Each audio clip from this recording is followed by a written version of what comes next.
নমস্কার। আজকে দেখাবো কীভাবে ড্রাগন ফল কাটতে হয়। ড্রাগন ফল একই জায়গায় একরকম নাম, এক এক দেশে একরকম নাম।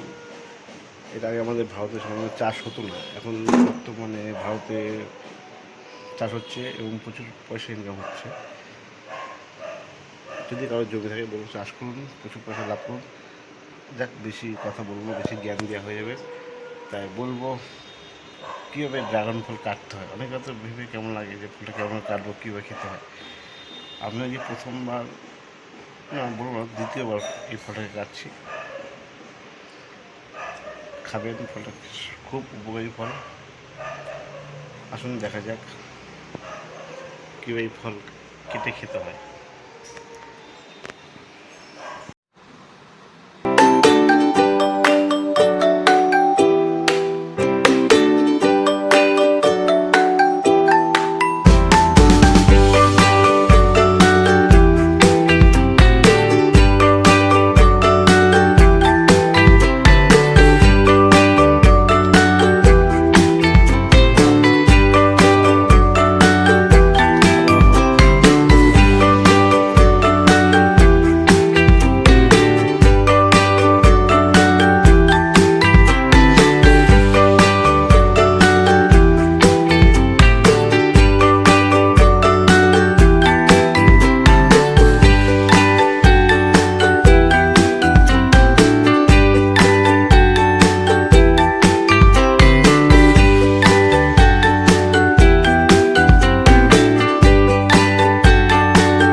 What do you do about